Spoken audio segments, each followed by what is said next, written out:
I don't know how long have you got? You're done, right? That's it. Maybe I'll start with this. You know, what can become annoying in a marriage? I think one of the biggest things, truthfully, which can become annoying is when someone kind of looks at the things which are going wrong as opposed to things which are going right, where they look on the negative parts as opposed to the positive part. And that becomes really bad. It can really drain you. So look at the great things, right? So I always say that, maybe if your wife's angry at you for one day, right? Whatever. Find something nice in there that you can find that, maybe she's just passionate rather than angry. Maybe there's something happening in her life. So how long do we have? So there's so many things. I mean, leaving the shoes out and not putting them away. It's only when you decide when the shoes have to be put away. Yes, okay. Leaving the socks, and I've said countless times, don't leave the socks underneath the sofa. Oh, and the worst of them are when I'm planning some sort of gathering, some sort of event.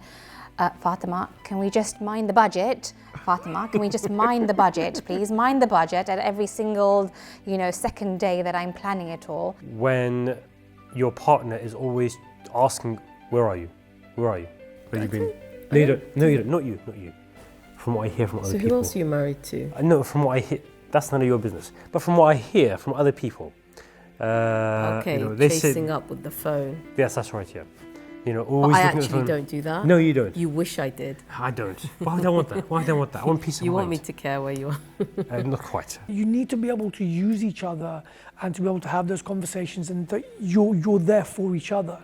But it is so important, especially when you're bringing kids up, right? So I'm not saying, how you're high-fiving every day in the family, not that kind of happiness, but you should be able to bring a really positive vibe within your family, and it's a very Islamic thing to be able to do, right? Because that's what things like namaz is for, right? What's namaz for? Namaz isn't about asking, it's about thankful, it's about gratitude.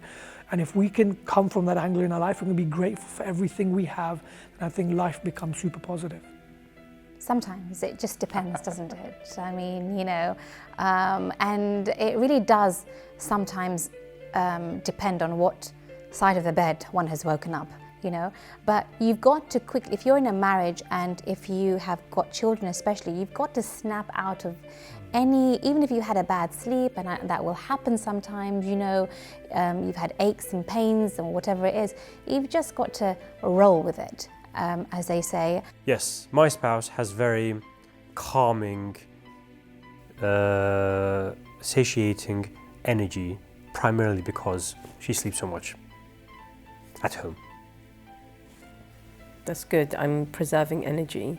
So when I do so much at home and no one else does, I need to preserve that energy. I need to recharge, and all that positivity comes from somewhere, It's that relaxation and the sleeping. So when you get annoyed about something, it's normally because you're in that mental state yourself to be able to get annoyed.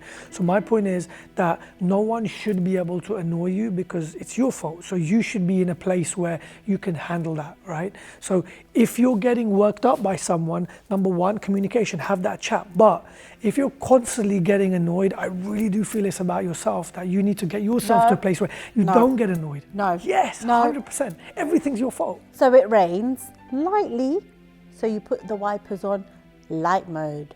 Not when Mahmoud's driving, he puts it on full mode. And you know what? That annoys the hell out of me. Yeah, but- It stopped raining. Can you just turn the wipers off? No.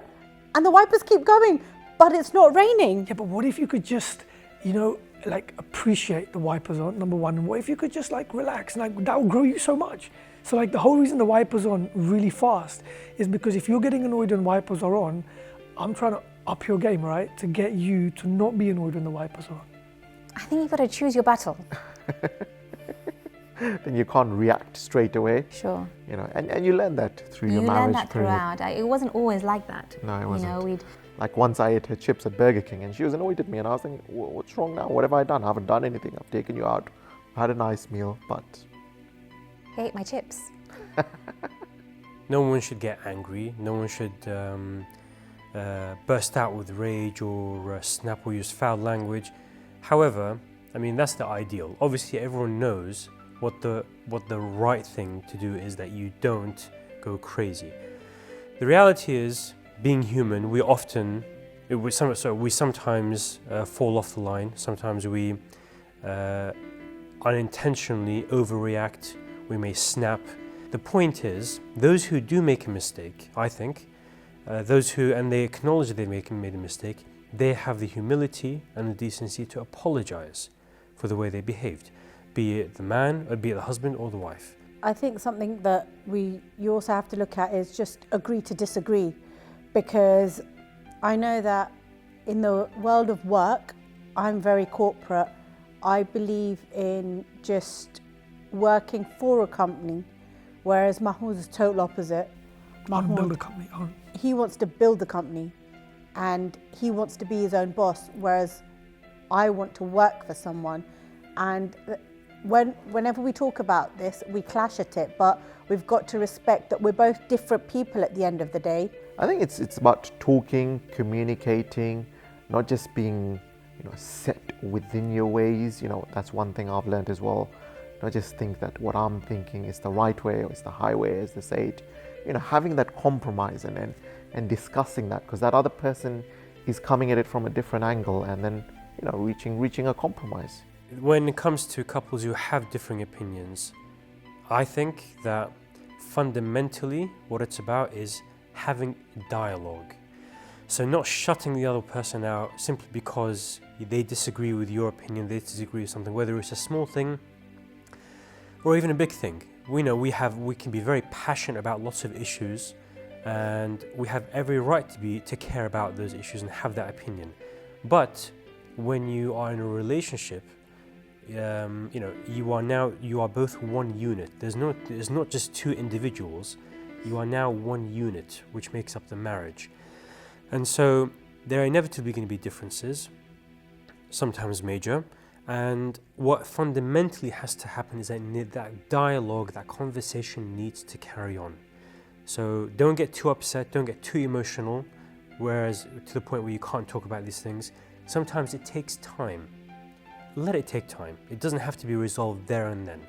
And eventually, inshallah, that equilibrium, that balance between your opinion and your partner's opinion would have formed. The thing is that if you're going to pick on every little thing, then life's going to become very, very troublesome. I always say, the more rules you have in a family, the harder it is, and the more rules there are to break, right? So what if you had the least amount of rules to break? So there are going to be, pick your battles well. So there'll be some things which will really get on your nerves, which you want to talk about, and that's fine. And there'll be some other bits, which you can just turn a blind eye to. And just accept it, and go with it. I know that you complain to me about being late a lot. I do try very hard. But at the same time, what you can do is look at how creative I am, and other aspects as well. So you've got to swing it. You've got to see the positive aspect of everything, really. There has to be a balance between tolerating something for the sake of peace in a relationship, and at the same time, some habits or some things that can really, irritate you to the point where it is affecting your relationship with your partner. If you can tolerate it and just ignore it and it doesn't have an effect on you, I think you should, for the sake of the relationship. But if it really is having an impact on you and the way you deal with your partner, then I think you need to have a conversation. And not just one, make it a regular conversation. Remind your partner about stopping this or not doing that. And inshallah, that it would eventually be resolved.